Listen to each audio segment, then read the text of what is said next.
Buyer remorse is growing. According to recent articles in CNBC, UpNest, and Clever Real Estate, like 3/4 of home buyers have regrets on their recent home purchases.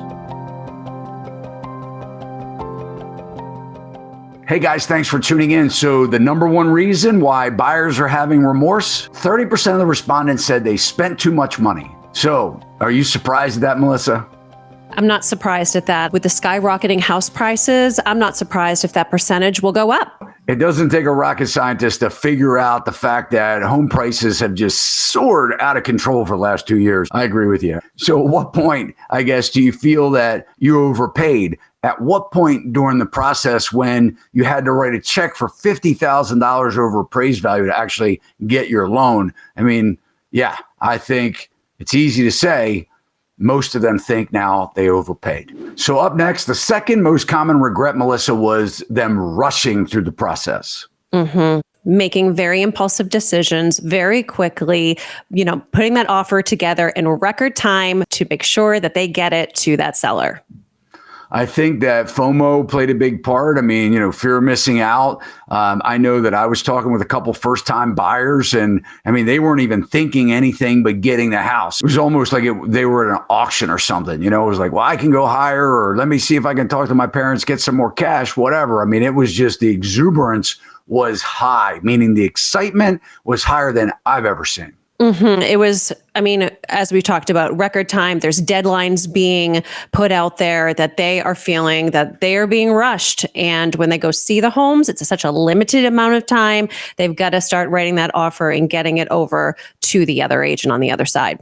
And 30% saying that their purchase decision was rushed, and 26% indicating that they bought too quickly. And the overheated multiple offers just accelerated pricing and forced buyers to spend the cash, and sometimes mom and dad's cash too. And as I just mentioned, they were paying over appraised value, so they had to pay cash for that in order to get the financing. And to that point, 31% of the buyers said that they paid over asking price. And this is the most staggering for me. The median amount paid over listing price was $65,000. It's shocking. $65,000. That is a lot of money. So when you're talking about at that time, we were probably somewhere around $413,000 as a median home price. That represents 15% overvalued in purchase price. And Melissa, I want to take us back to a video that we posted not that long ago about buyer's remorse, where we actually talked about a real life situation where the buyer came through, bought the house sight unseen, with zero outs. I mean, as is, no contingencies, whatever. They actually did this in a coming soon status, which meant that they couldn't go through the house. And once we contracted, when they came through, they absolutely hated the house, even so much that they never moved in. They actually put the house on the market 3 hours after they settled on it. Think about that for a second. You are making probably one of the largest financial commitments, and you are about to put an offer in. This is not cheap. This is something that is incredibly expensive, and not even take a look at it other than photos online. It blows my mind. And the article goes on to say that notably tight competition led 36% to make an offer on a home without seeing it in person first. It goes on to say that even so, the competition was fierce, with 80% of buyers saying they made more than one offer and about 41% making 5 offers or more. About 1 in 3 buyers said that they searched for 3 months for their homes, while 1 in 8 took 6 months or more. Agents were calling up other agents saying, is it worth writing an offer? What's it going to take to get the job done? I don't want to waste my time. These are things, I get it. Agents were writing, it takes a bit of time to write an offer, but it got to a point where they just didn't want to write any more offers. And you certainly can't buy a house that way. And some of the most unnerving things was the push that I felt that happened for, buyers to feel like they had to overspend.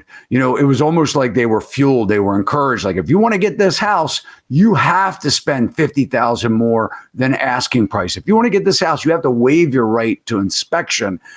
These are the types of things I hope I personally never see again. It's really hard to say if the agents were kind of fueling the decisions that were made by these buyers, because a lot of them are millennials and probably first-time home buyers and not really knowing what they're doing walking into this type of transaction. You're right, Melissa. And if you've never bought a house before, you really need to rely on the professional. And, so when you're not getting that voice of reason, and maybe, hey, look, I'm sure there are agents out there that did a fine job in trying to slow the train down and trying to get the buyers to think about what they were doing.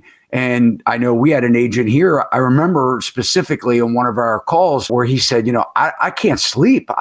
These buyers, I remember the first one that we had where the buyer bought $1.5 million, very expensive house. And it was a very complicated house. It was a smart house with a lot of technologies. And I remember the agent saying, I cannot believe as an out-of-town buyer, they're buying it as is, sight unseen. It worked out well, as I'm sure many have.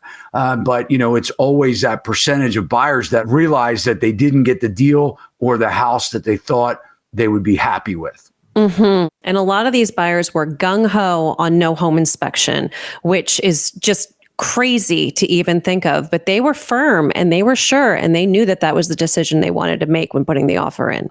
And, ultimately, they're the ones that need to pay the price, right? We're going to go over some of these lists on an article on UpNest. Some of the top regrets some of these other surveys have revealed. And of course, we're going to see they're not much of a surprise. We have a top 10 list here. But they have to be responsible at some point. Some of our biggest lessons in life that we make are from the big mistakes that we make, especially those that cost us money.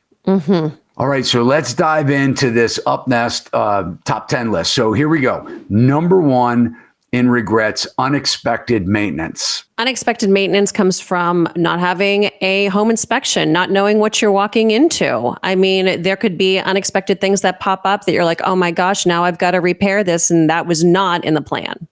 They may have had the wrong inspector. Let's face it, the sellers, they weren't fixing things. Even if it was a situation where they got an inspection, maybe it was outlets that, they realized didn't work or didn't know at the time because there was a couch in front of it.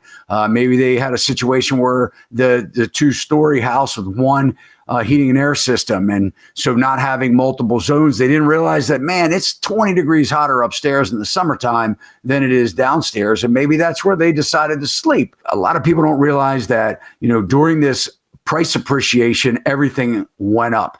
That included cost of materials, cost of, contractors. So, they were calling people in to say, hey, I didn't realize at nighttime this house is so dark inside because it's an older home and the people use a lot of lamps. I can't stand lamps, don't own lamps. And they realize it's going to be $5,000 to put recessed lighting in. So number 2 on the list, Melissa, is that they didn't like the neighborhood after they moved in. And this is what happens when you don't do enough research. If you put an offer in without sight unseen, you're not going to know what that neighborhood looks like. And again, not spending enough time when you're putting your offer together because you're rushing to get the offer into the sellers. And a lot of out-of-town buyers, they didn't make the trip, right? So they bought the house, they showed up for an inspection or on settlement day. Maybe it was, Tuesday at 11 o'clock. They didn't know that the neighbor next door let their dog out all night long, and all it did was bark at some kind of animal, right? So, they didn't realize that these people don't care. Their dog's out barking. Maybe it's a noisy neighborhood. Maybe the traffic picks up on the weekends.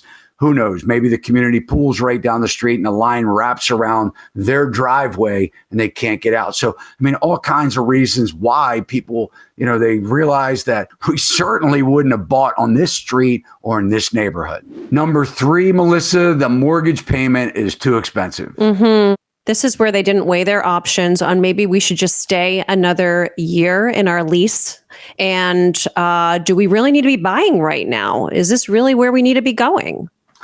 All they kept hearing, from the time that they started renting is you're throwing your money away when you're renting. You're throwing your money away. Well, a lot of these people that bought houses, I've spoken with them, even though the mortgage interest rates were super low, historically low, it pushed them into buying a home versus renting. In a lot of cases, their monthly payment doubled and sometimes even more than doubled from the rent that they were paying. Maybe they were paying, as a roommate, $800 or $900 a month, maybe $1,000 a month. And then they moved into a house that was $1,700 or $2,300 a month for the mortgage payment, not realizing that now they weren't just paying for the house, they were paying for the taxes for the house and also paying for insurance for the house. And then, hey, they don't have a roommate anymore, right? So, if they were teamed up with someone else paying the bills, paying half the bills, maybe this isn't the case right now.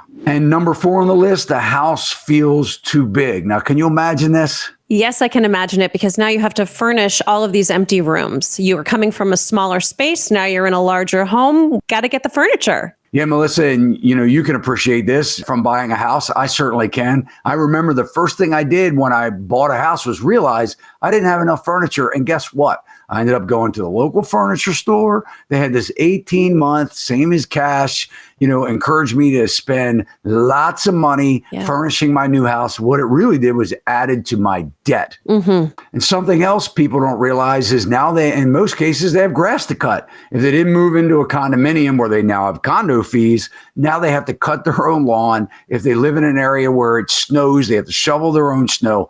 They have to do things that they didn't necessarily have to do at home, living with mom and dad, or when they were renting an apartment. Yeah. And they may not even own a mower. So something to think about. Absolutely. Number 5 on the list, Melissa, facing a sudden loss of savings. And I get this, as we've spoken, a lot of buyers had to pay over ask price or over appraised value. They had to bring a lot of extra cash to the table, which they got from mom and dad. They don't have money for repairs. And, now they could be concerned about job security if they're listening to the news, or maybe some of their buddies have been recently laid off. And depending on what, industry they're in, they may have some concerns about that. Absolutely. Definitely cause for concern. The number 6 reason for regret was that they could have had a lower mortgage rate. So I guess what they're saying here is that they wish they had an opportunity to take advantage of that 2 3/4 interest rate.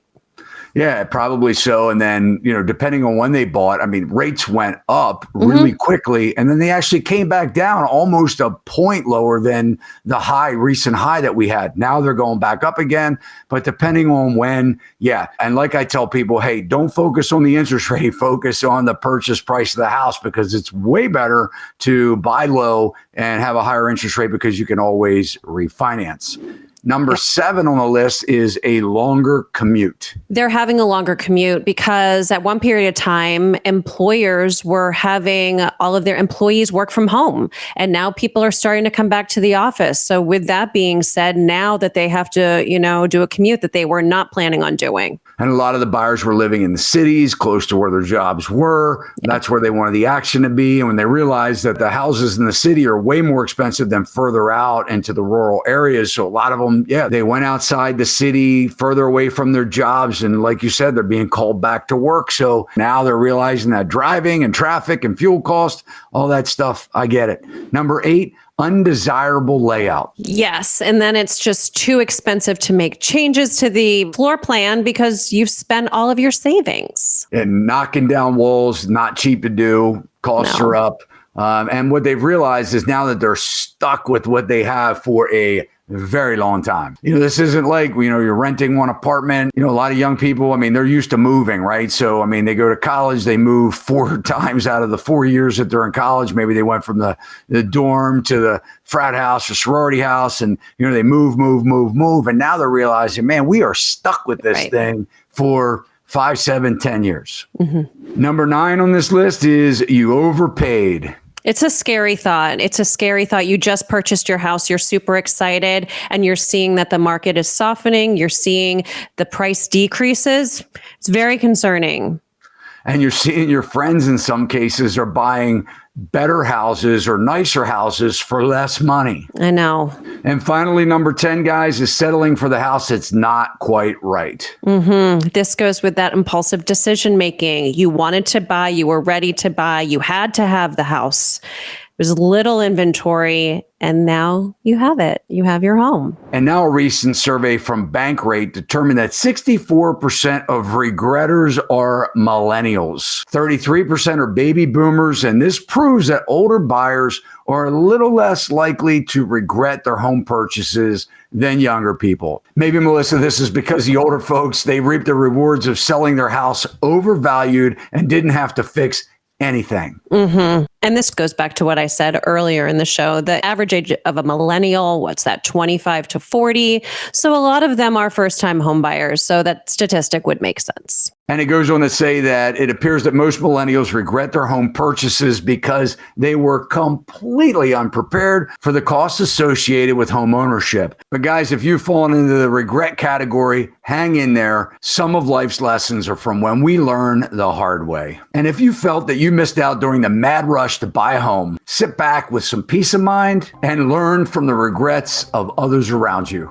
Guys, thanks for watching this video. If you learned something from it, you can let us know by hitting the thumbs up. It'll let Melissa and I know that you did. And we always appreciate it when you subscribe to our channel. Hit that alert bell. It'll let you know every time we upload content just like this. We love your comments and questions. Please keep them coming. See you next time. See you next time. Sachs Realty, Maryland broker number 607720, office number 443-318-4514, equal housing opportunity.